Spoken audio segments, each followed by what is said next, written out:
वस्सलातु वस्सलामु अला रसूलिही मन काना नबिय्यन व आदमु बैनल माइ वत्तीन व अला आलिही व सहाबिही अजमईन। अम्मा बाद फ़ाऊज़ु बिल्लाहि मिनश शैतानिर रजीम। बिस्मिल्लाहिर रहमानिर रहीम।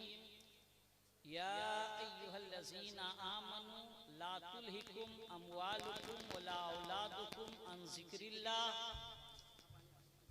वमन यफ़अल ज़ालिका फ़उलाइका हुमुल ख़ासिरून। सदक़ल्लाहुल मौलानुल अज़ीम व बल्लगना रसूलुहुन नबियुल अमीनुल करीम। नहनु अला ज़ालिका लमिनश शाहिदीना व शाकिरीना वल्हम्दुलिल्लाहि रब्बिल आलमीन।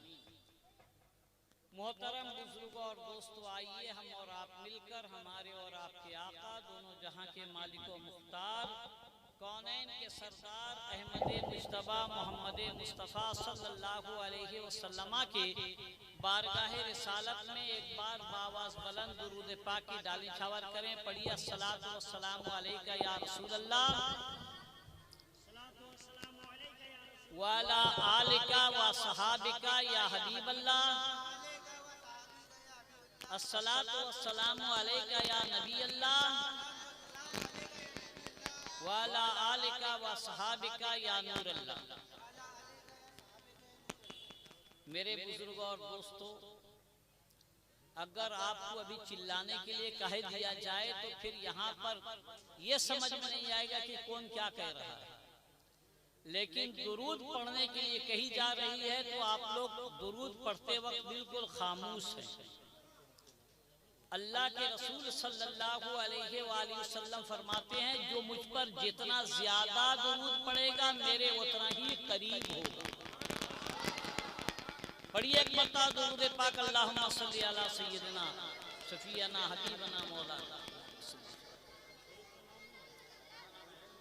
कल क़यामत के दिन अल्लाह के रसूल फरमाते हैं, जो दुनिया में मुझ पे ज्यादा दुरूद पड़ा होगा, कल क़यामत के दिन मैं उसको हौज़े कौसर से जामे कौसर पिलाऊंगा। लेकिन अफसोस की बात है कि आज दुरूद पढ़ने कहा जाए तो हमारी जुबान पे ताले लग जाते हैं। अगर आप नजात चाहते हैं, बख्शिश चाहते हैं, तो आप दुरूद पाक पढ़ने की कसरत कीजिए। एक मरतबा फिर दुरूद पाक पढ़िए। अल्लाहुम्मा सल्ली अला सय्यिदिना शफीअना हबीबना। अल्लाह के रसूल फरमाते हैं, दुनिया में जहां कहीं भी लोग दुरूद पढ़ते हैं, अल्लाह ताला फरिश्ता मुकर्रर किया है, वो आके मुझे कहता है कि या रसूल अल्लाह, फलां जगह का फलां आदमी इब्ने फलां आपके ऊपर अभी वो दुरूद पढ़ा है। गोया कि हम दुरूद यहाँ पढ़ें और फरिश्ता जाके हमारा नाम हमारे बाप के नाम के साथ बारगाहे रसूलुल्लाह में दुरूद पहुँचाए। कितनी बड़ी सादत की बात है कि दुरूद हम यहाँ पढ़ें और हमारा जिक्र हुजूर सल्लल्लाहु अलैहि वसल्लम के दरबार में हो। इससे बड़ी खुशनसीबी क्या होगी और इससे बड़ी बदनसीबी क्या होगी कि हम दुरूद पढ़ने कहा जाए और हमारी ज़बान खामोश।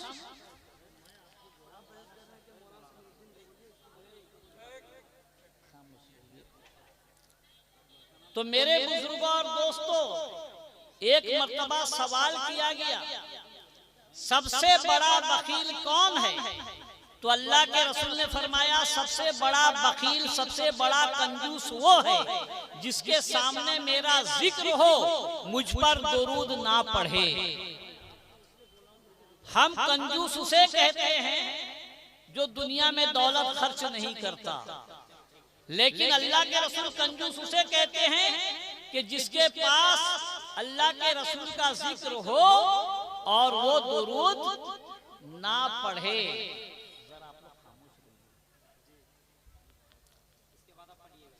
तो मेरे बुजुर्गों और दोस्तों, आप इतने कंजूस क्यों हो गए कि आप अल्लाह के रसूल पर दुरूद पढ़ने कहा जाए और आप खामोश रहें? चलिए एक मरतबा दुरूद पाक पढ़िए। अल्लाहुम्मा सल्ली अला सय्यिदिना शफीअना हबीबना मौलाना मुहम्मदिन मादनिल जूद वल करम मंबइल इल्म वल हिल्म और कम वालिही व सहाबिही व बारिक वसल्लिम सलातु व सलाम अलैका या रसूल।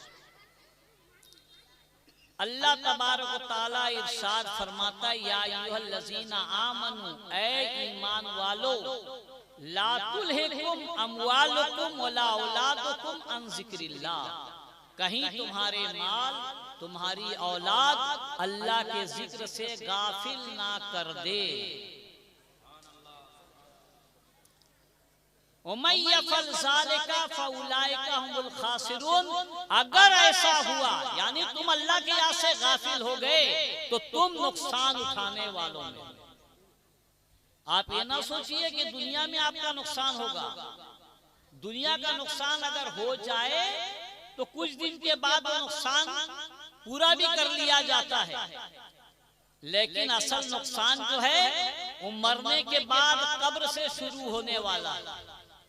असल नुकसान कब्र से शुरू होने वाली है कि जब आप कब दुनिया में जाकनी का वक्त हो और आप जो है जान निकलते वक्त तड़प तड़प के इंसान मरे, ये सबसे बड़ा नुकसान है। जान निकलते वक्त जब इंसान तड़पता हो, शैतान आके उसके ऊपर कहे कि तू मुझको खुदा मान ले, मैं अभी तेरा काम तमाम कर दूंगा। जहां वो कहता है मैं तुझको खुदा मानता हूँ, आपके ईमान को लेकर शैतान भाग गया, आप मरे तो काफिर होकर मरे। तो मेरे बुजुर्ग और दोस्तों, मेरे लिए आपके लिए सबके लिए जरूरी है कि दुनिया में अपने ईमान की हिफाजत करें। अगर ईमान की हिफाजत ना करे, बेईमान होके मर गए तो कब्र से लेके कयामत तक कोई बख्शिश का जरिया नहीं है। हम तो ये जानते हैं कि फला मुसलमान का इंतकाल हो गया, लेकिन ये नहीं जानते कि वो ईमान पर मरा या बेईमान होके मरा। तो लिहाजा इसका ताल्लुक अल्लाह ही से, अल्लाह ही जानता है कि उसका बंदा ईमानदार मरा या बेईमान मरा। लेकिन उसके लिए अल्लाह के रसूल सल्लल्लाहु अलैहि वसल्लम ने हमें बता दिया कि दुनिया से जाओ तो ईमानदार होके जाओ, बेईमान न जाओ। जो ईमानदार होके जाएगा उसी के लिए नजात है, उसी के लिए बख्शिश है और उसी के लिए जन्नत है। और जो बेईमान होके जाएगा, ना नजात है ना बख्शिश है, उसके लिए जहन्नम है।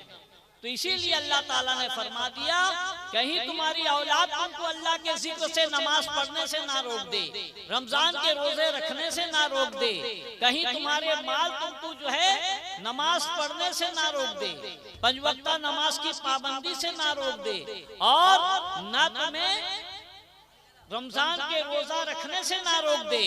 कहीं तुम्हारे माल तुमको इस डर से कि मेरा माल कम हो जाएगा, ज़कात देने से ना रोक दे, सदका देने से ना रोक दे, खैरात देने से ना रोक दे। कहीं मेरा माल खत्म हो जाएगा, कहीं मेरा माल कम हो जाएगा, इसी डर से। भाई ये बच्चे लोग को हटाइए, बहुत आप जो एक बड़े आदमी होकर आप जो बच्चे को ये कर रहे हैं। एक मरतबा दुरूद पाक पढ़िए, अल्लाहुम्मा सल्ली अला सय्यिदना शफीअना हबीबना मौलाना। तो मेरे बुजुर्ग और दोस्तों, कहीं माल की कमी के ख्याल में, माल के खत्म हो जाने के डर ने ऐसा ना कर दे कि आप ज़कात ना दें, खैरात ना दें, सदका ना दें, और इसी गफलत में इंसान को अगर मौत आ जाए तो इंसान जो है खसारे में है, नुकसान में है। तो इसीलिए अल्लाह ताला पहले से आपको आगाह करा दिया कि तुम्हारे माल औलाद कहीं तुमको अल्लाह के जिक्र से, अल्लाह की इबादत से रोक ना दें। ज़कात देना भी इबादत है, नमाज पढ़ना भी इबादत है, रमजान का रोजा रखना भी इबादत है। कहीं इबादतों से तुम रुकना चाहो। एक मरतबा दुरूद पाक पढ़िए, अल्लाहुम्मा सल्ली अला सय्यिदिना मौलाना मुहम्मद व अला आलिहि व सहबिहि बारिक वसल्लम सल्लल्लाहु अलैहि वसल्लम। नेकी कमाना बहुत आसान है। अगर कोई नेकी कमाना चाहे, अजान के बारे में अल्लाह के रसूल सल्लल्लाहु अलैहि वसल्लम फरमाते हैं, मेराज की रात जब मैं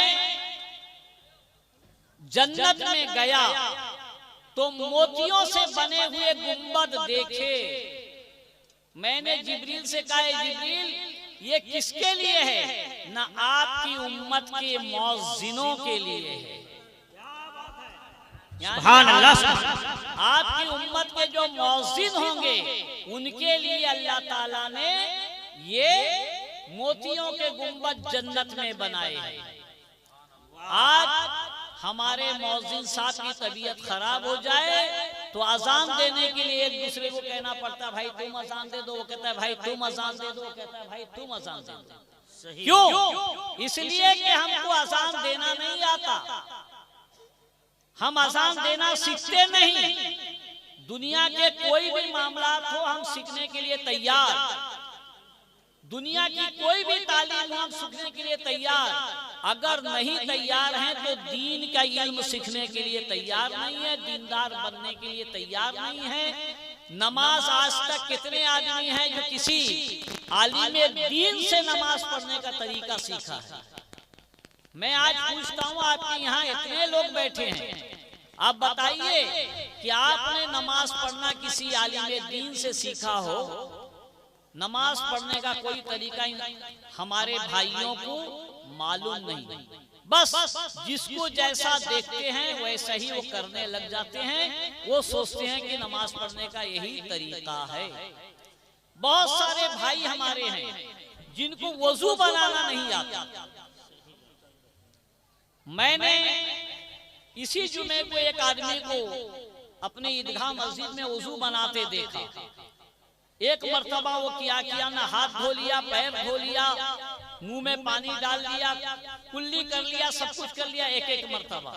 फिर दोबारा फिर जो है हाथ धोया, चेहरा धोया, यहाँ से धोया, पैर धोया, उसके बाद सर का मसा किया, ये हो गया। फिर तीसरी मर्तबा गोया के मैं जब कहा भाई ये वजू का कोई तरीका नहीं है, ताकि 3 मर्तबा हाथ धोना है, मैंने 3 मर्तबा धो लिया। पैर 3 मर्तबा धोना है, चेहरा 3 मर्तबा धोना है, सबने मैं इस तरीके से धो लिया। मैं तो ऐसे ही 20 साल से कर रहा। तो मेरे बुजुर्ग और दोस्तों, वजू का जो तरीका है वो तरीका हमने किसी से नहीं सीखा। जिसको जैसे करते देख लिया, समझ लिया वजू का यही तरीका है, लिहाजा इसी तरह वजू बनाते हैं। जरूरी इस बात की है, जरूरत इस बात की है कि हम किसी अच्छे आलिम से वजू बनाना सीखें, नमाज पढ़ना सीखें, अजान सीखें। अल्लाह के रसूल सल्लल्लाहु अलैहि वसल्लम फरमाते हैं कि मौज़िन को जाकनी की तकलीफ नहीं होती। जो अजान देता है उसको जाकनी की तकलीफ नहीं होती। फिर फरमाते हैं मौज़िन के बदन पर कब्र में कीड़े नहीं पड़ते। और फरमाते हैं कल कयामत में मौज़िन जब कब्र से उठेगा तो अजान देता हुआ उठेगा। मेरे बुजुर्ग और दोस्तों, बताइए कितने लोग सवाब की नियत से अजान देना शुरू करेंगे? आप लोग कितने लोग हैं जो सवाब की नियत से अजान देना शुरू करेंगे? बोलिए। कोई नहीं देने का, कोई सवाब कमाना नहीं चाहता। कोई आप लोगों को ये नहीं चाहता कि कल कयामत के दिन में कब्र से अजान देता हुआ उठो, कोई नहीं चाहता। आप लोगों को इतना भी शौक नहीं कि मेरी जिंदगी अजान देने में गुजर जाए ताकि मैं कल कयामत के दिन कब्र से अजान देता हुआ उठूं। ये भी आपकी शौक नहीं। अफसोस की बात है। एक मरतबा दुरूद पाक पढ़िए, अल्लाहुम्मा सल्ली अला सय्यदिना व मौलाना मुहम्मद व अला आलिहि व सहबिहि बारिक वसल्लम। सल्लु अलैहि सलातु व सलाम अलैका। अल्लाह के रसूल फरमाते हैं जो सवाब की नियत से अजान देता है उससे कब्र के सवालात भी उठा लिए जाते हैं, यानी कब्र में उस पर सवाल भी नहीं होता। जो सवाब की नियत से 5 नमाज की अजानें देता है, कब्र में मरने के बाद उस पर सवाल नहीं होते। और कल कयामत के दिन बगैर हिसाबो किताब के जन्नत में दाखिल कर दिया जाएगा।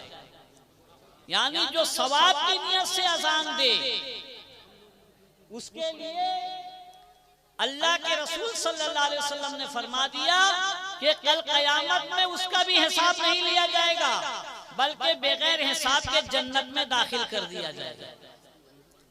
फिर फरमाते हैं जो सवाब के नियत से अजान देगा, जैसे मैं आज से अजान देना शुरू किया सवाब के नियत से 5 वक्त की नमाजों का, तो आज से पहले मैंने जितनी गुनाह किया है मेरे 12 साल की उम्र से लेके अब तक सारे गुनाह अल्लाह बख्श देगा, माफ कर देगा।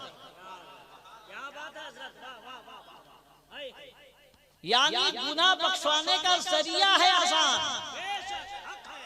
यानी अगर अजान 5 वक्ता देने के हम सवाब की नियत कर लें कि अभी से लेकर मरने तक हम 5 वक्त की अजान देंगे, तो अल्लाह ताला 12 साल की उम्र से लेकर अब तक जितने गुनाह हुए सारे गुनाह बख्श देंगे।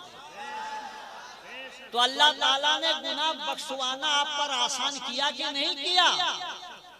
इतनी आसानी के बाद अगर कोई इंसान गुनाह ना बख्शवाए तो वो बदनसीब है कि नहीं है? बोलिए, बदनसीब है ना, कि गुनाहों का सारा बोझ लेके कब्र में जा रहा है, गुनाहों का सारा बोरिया लेके कब्र में जा रहा है, लेकिन नेकी लेके जाने को तैयार नहीं, गुनाहों को छोड़ने को तैयार नहीं। एक मरतबा दुरूद पाक पढ़िए, अल्लाहुम्मा सल्ली अला सय्यिदिना शफीअना हबीबना मौलाना। अल्लाह के रसूल सल्लल्लाहु अलैहि वसल्लम ने फरमाया, ऐ औरतों, तुम बिलाल को अजान में जो अल्फाज कहते सुनो, वही अल्फाज तुम भी कह दिया करो।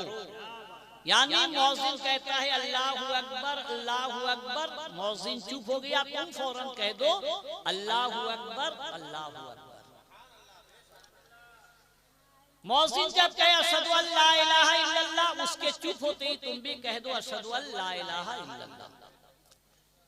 जब मौजिन कहे अशहदु अन्ना मुहम्मद रसूलुल्लाह, तो तुम उसके चुप होते ही तुम भी कह दो अशहदु अन्ना मुहम्मद रसूलुल्लाह। जब मौजिन कहे हय्या अलस सलाह, तो तुम कहो हय्या अलस सलाह ला हौला वला कुव्वता इल्ला बिल्लाह। जब मौजिन कहे हय्या अलल फलाह, तो तुम भी कहो हय्या अलल फलाह ला हौला वला कुव्वता इल्ला बिल्लाह। जब मौजिन कहे अल्लाहु अकबर, तो तुम भी कहो अल्लाहु अकबर ला इलाहा इल्लल्लाह। जब मौजिन कहे तुम भी कहो ला इलाहा इल्लल्लाह। यहाँ एक बात है कि हय्या अलस सलाह कहने पर ला हौला वला कुव्वता इल्ला बिल्लाह क्यों पढ़े? जब अजान होती है, यहाँ अजान हुई, यहाँ से 36 मील दूर शैतान भाग जाता है। इसीलिए हमारे उलमा कहते हैं कि कब्र में जब सवालात होते हैं तो उस वक्त शैतान आता है। जब फरिश्ते पूछते हैं मन रब्बो का, तेरा रब कौन है? शैतान कहता है मेरा नाम कह दे, मैं तेरा रब हूं। शैतान कहता है तू कह दे कि मैं तेरा रब हूं, मेरे तरफ इशारा करके कह दे। तो हमारे उलमा कहते हैं कि उस वक्त अजान दिया जाए ताकि शैतान वहां से 36 मील दूर भाग जाए। और मुर्दे को जब सवाल हो तो मुर्दा फौरन कह दे मेरा रब अल्लाह है। और जब मन रब्बों का, जब मौजिन अजान देता कब्र में, जब दफन के वक्त, दफन के बाद अजान दी जाती है, तो मुर्दे को मन रब्बों का, मादीनों का, ये सब सवालात के जवाब याद आ जाते हैं। और जब अल्लाह के रसूल सल्लल्लाहु अलैहि वसल्लम के चेहरे को दिखाकर पूछते हैं, तो अगर वो नमाजी है, नेकोकार है, रमजान का रोजादार है, मालदार होने की सूरत में ज़कात देता है दुनिया में, और उस पर हज फर्ज हुआ तो हज कर लिया है, तो फिर वो अल्लाह के रसूल को पहचान लेता है और कहता है यही मोहम्मद सल्लल्लाहु अलैहि वसल्लम है जिनका मैं उम्मती हूं। और गुनहगार जो है, फरिश्ते के हर सवाल के जवाब में कहता है हाय अफसोस, हाय अफसोस, यानी मैंने कोई तैयारी नहीं की। मन रब्बुका का कोई जवाब मैं नहीं दे सका। इसीलिए उलमा फरमाते हैं कि जब अजान हो जाए तो अजान के बाद जो दुआ मांगी जाती है उस दुआ में इतना इजाफा कर दिया जाए। एक मरतबा दुरूद पाक पढ़िए, अल्लाहुम्मा सल्ली अला मौलाना मुहम्मदिन मादनिल जुद वल कमाल। रदीतु बिल्लाहि रब्बा व बिल इस्लाम दीना व बिसय्यिदिना मौलाना मुहम्मदिन सल्लल्लाहु अलैहि वसल्लम नबिय्यन व रसूला व बिल कुरान इमामा। यानी मैं राजी हुआ अल्लाह के रब होने पर, रदीतु बिल्लाहि रब्बा व बिल इस्लाम दीना, और इस्लाम के दीन होने पर, वो बे मुहम्मदिन सल्लल्लाहु अलैहि वसल्लम नबिय्यन व रसूला, और नबी सल्लल्लाहु अलैहि वसल्लम मोहम्मद सल्लल्लाहु अलैहि वसल्लम के नबी और रसूल होने पर, और कुरान जो है मेरा इमाम है, कुरान के इमाम होने पर। जब अजान की दुआ के बाद अजान की जो दुआ है, रब्बा अल्लाहुम्मा रब्बा हाज़िही दावती ताम्मा व सलातिल कायमा आते मुहम्मद अनिल वसीलता, इसके बाद ये दुआ मांग लेता है, रदीतु बिल्लाहि रब्बा व बिल इस्लाम दीना। जब तलकीन के वक्त अजान दी जाती है तो मुर्दे को अजान खत्म होते ही वही दुआ याद आ जाती है, रदीतु बिल्लाहि रब्बा व बिल इस्लाम दीना व सय्यदिना। जहां मुर्दा ये पढ़ लेता है, फरिश्ते कहते हैं कि हमारे सवाल से पहले जवाब दे चुका, भाग चलो, और सवाल करने की जरूरत नहीं, हमारे सवाल से पहले ये जवाब दे दिया, अब सवाल करने की जरूरत नहीं है। तो अल्लाह के रसूल सल्लल्लाहु अलैहि वसल्लम ने जब कहा कि ऐ औरतों, तुम बिलाल को जो कहते हुए सुनो वही कह दिया करो। औरतों ने कहा, या रसूलुल्लाह सल्लल्लाहु अलैहि वसल्लम, इन अल्फाज को दोहराने के बाद हमको क्या मिलेगा? अल्लाह के रसूल ने फरमाया, हर कलमे के बदले 1,00,000 नेकियां मिलेंगी,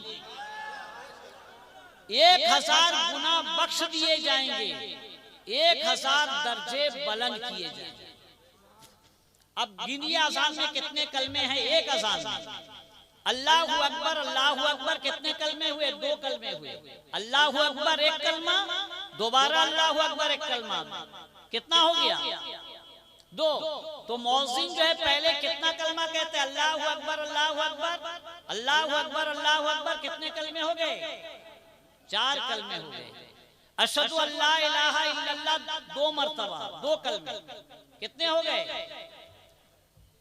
6। अशहदु अन्ना मुहम्मदर रसूलुल्लाह 2 कलमा। हय्या अलस सलाह, हय्या अलस सलाह,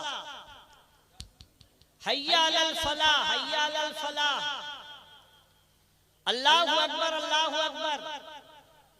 ला इलाहा इल्लल्लाह। एक अजान में 15 कलेमात हुए। गोया कि अगर कोई आदमी मौज़िन की आवाज के बाद मौज़िन के खामोश होते ही अजान का जवाब देता गया तो एक वक्त की अजान में 15 कलमे हुए तो उसको 15,00,000 नेकियां मिली, 15,000 गुना बख्श दिए गए, 15,000 दर्जे उसके बुलंद किए गए। जब औरतों ने ये सुना तो कहा, या रसूलल्लाह, ये तो हमारे लिए है, मर्दों के लिए क्या है?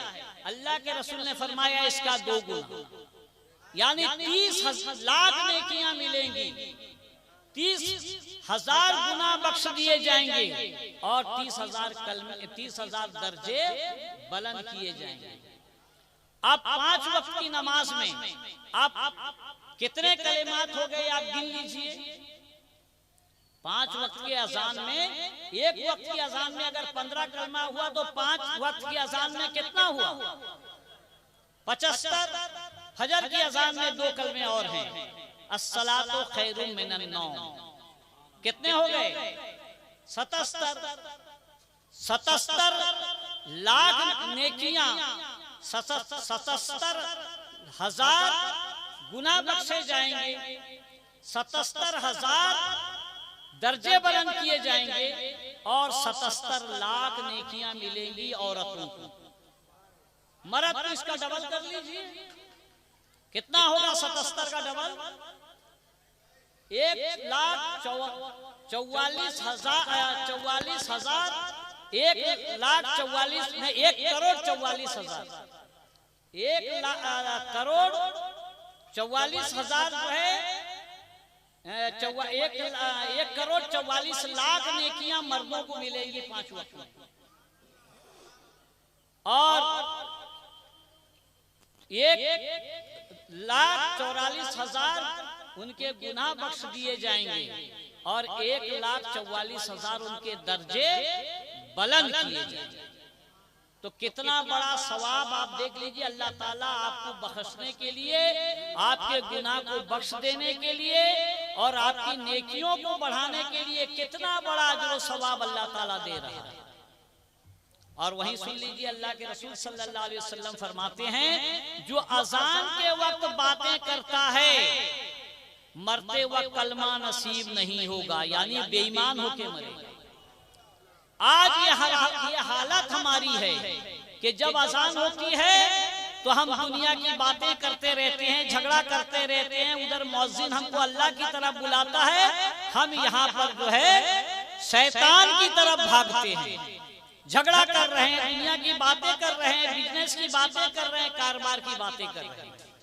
तो अजान के वक्त जवाब देने पर इतना बड़ा अजर सवाब है। और जो अजान की फिक्र ना करे, अजान होती हो झगड़ा करता हो, बात करता हो, दुनिया की बात में लगा हो, कारोबार की बात में लगा हो, तो नतीजा उसका ये है कि मरते वक्त कलमा नसीब नहीं होगा, बेईमान होके मरेगा। बस जगह तो ये भी आया है कि मरते वक्त उसका ईमान निकाल लिया जाएगा, ईमान सल्ब कर दिया जाएगा। तो मेरे बुजुर्ग और दोस्तों, जो मरते वक्त ईमान की दौलत से महरूम कर दिया जाए, वो कितना बड़ा बदनसीब इंसान होगा।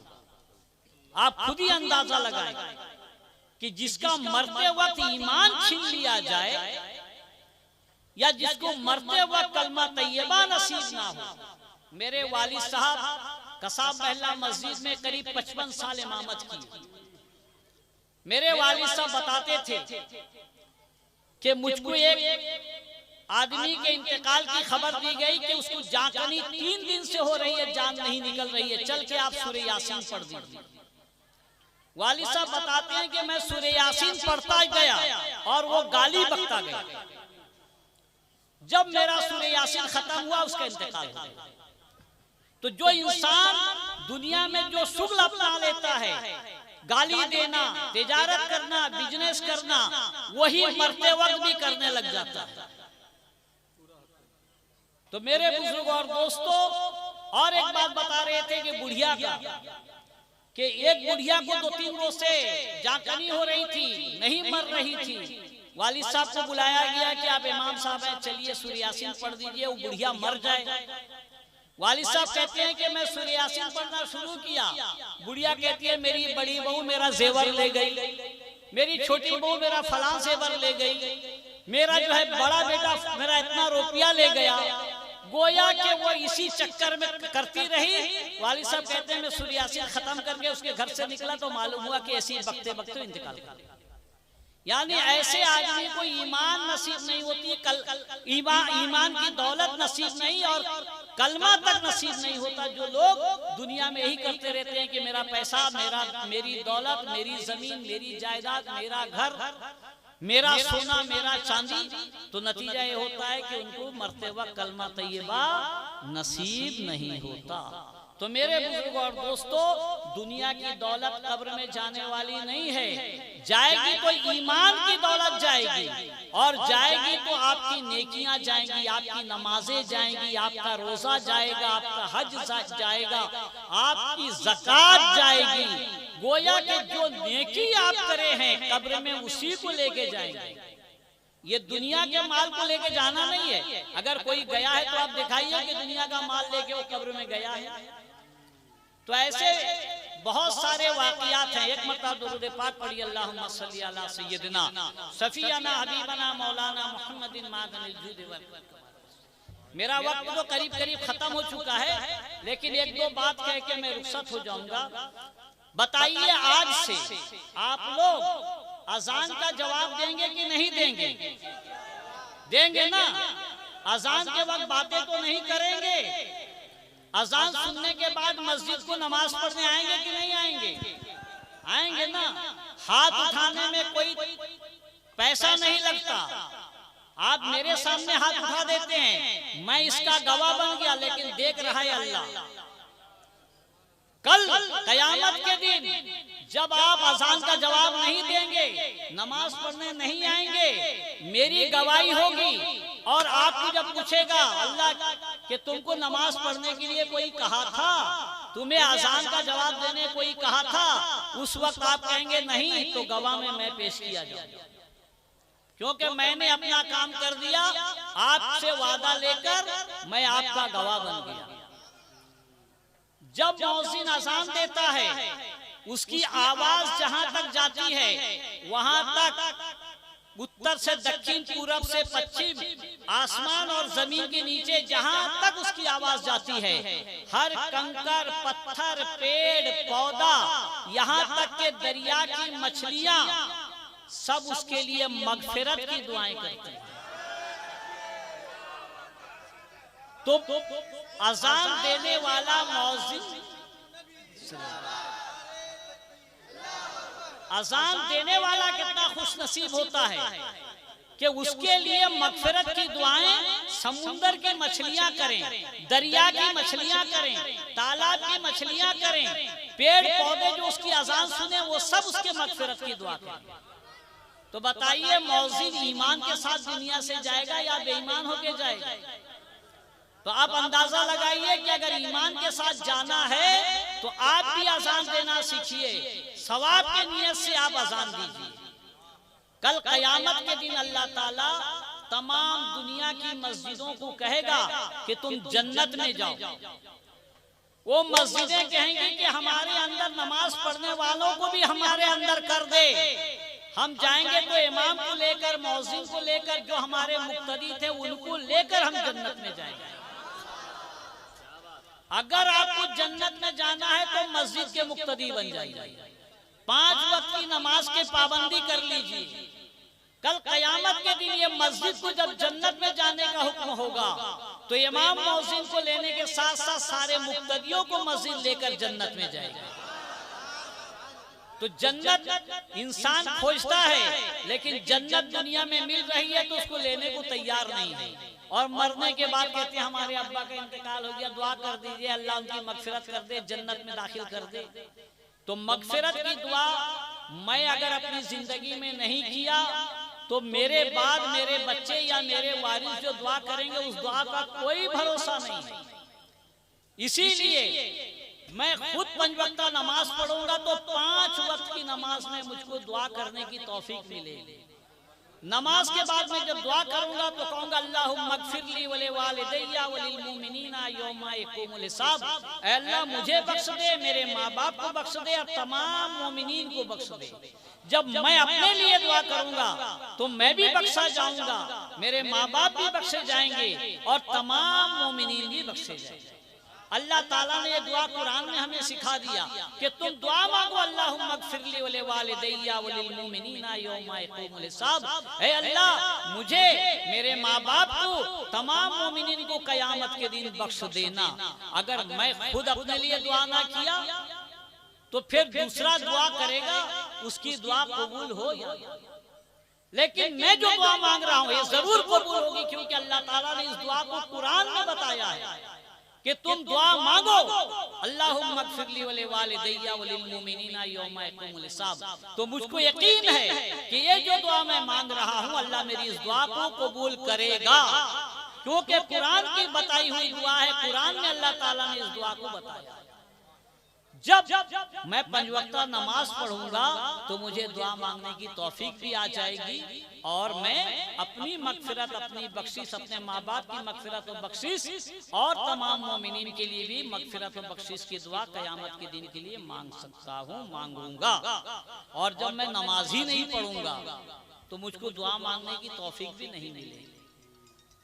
तो मेरे बुजुर्ग और दोस्तों, मेरे लिए आपके लिए जरूरी है कि हम अपनी मगफिरत और बख्शिश की दुआ इस दुनिया में करके जाएं, ताकि हमारी दुआ को इस यकीन के साथ हम दुआ मांगे कि मेरी दुआ अल्लाह कबूल कर रहा है, कबूल करेगा।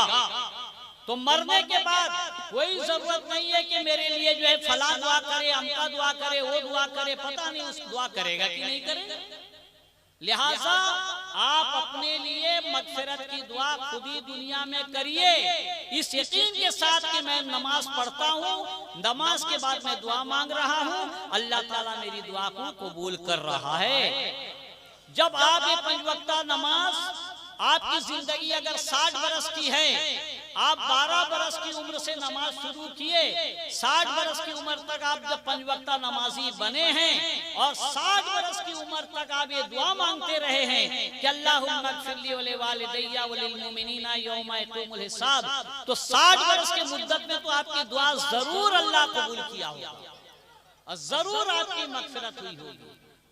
तो मेरे बुजुर्ग और दोस्तों, जिस तरह दुनिया में रहने के लिए आप खुद दौलत कमाते हैं और उसी दौलत को आप इस्तेमाल करते हैं और इस भरोसे के साथ कि मैंने कमाया है, मैं खाऊंगा, मैं खर्च करूंगा, उसी तरह कब्र की दौलत भी आप कमा लीजिए, कल मैदान हश्र की भी दौलत आप कमा लीजिए। आप अगर 5 वक्ता नमाज के बाद ये दुआ मांगे, ऐ अल्लाह मुझसे जांचने की तकलीफ उठा ले, ऐ अल्लाह कब्र के सवालात मुझ पर आसान कर दे, ऐ अल्लाह मेरे कब्र को जन्नत के बागों में से एक बाग बना दे, ऐ अल्लाह कल कयामत के दिन तेरे अर्श का साया नसीब कर दे, ऐ अल्लाह मुझे बगैर हिसाब व किताब के जन्नतुल फिरदौस में जगह अता फरमा दे, तेरे हबीब का पड़ोस अता फरमा दे, जन्नत में तेरा और तेरे हबीब का दीदार नसीब फरमा दे, मीज़ान अमल पर नेकियों का पल्ला भारी कर दे, पुल सिरात पर बिजली की तरह गुजार दे।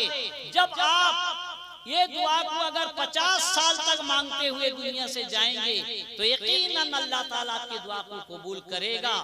आपके दरवाजे पर रोजाना एक भिखारी आए और वो मांगे कि अल्लाह के नाम पे दे दो, आप उसको 1 मर्तबा मना करेंगे, 2 मर्तबा करेगा, अगर वो एक दिन में 10 मर्तबा आएगा या 5 मर्तबा आएगा तो आप यही कहेंगे भाई इसको दे के भगाओ ना, आप दोबारा ऐसे हमारे दरवाजे पर दिन में ना आए। इसी तरह अल्लाह ताला के दरबार में आप रोजाना अगर 5 मर्तबा यही दुआ करेंगे और यही भीख मांगेंगे तो यकीनन अल्लाह ताला जो है आपकी दुआ को कबूल करेगा और आपकी बख्शिश भी होगी, मगफिरत भी होगी, जांचने की तकलीफ भी आपसे दूर होगी, ईमान की दौलत से मौत भी आएगी, कब्र जन्नत के बागों में से एक बाग होगा, कब्र के सवालात आसान होंगे, कल कयामत में अर्श का साया नसीब होगा, बगैर हिसाब व किताब के जन्नतुल फिरदौस में जगह अता फरमाएगा। जो जो दुआ आप मांगे रहेंगे वही वही दुआ अल्लाह ताला आपको अता करेगा। परवरदिगार आलम से दुआ है कि इन बातों पर मुझे और आपको अमल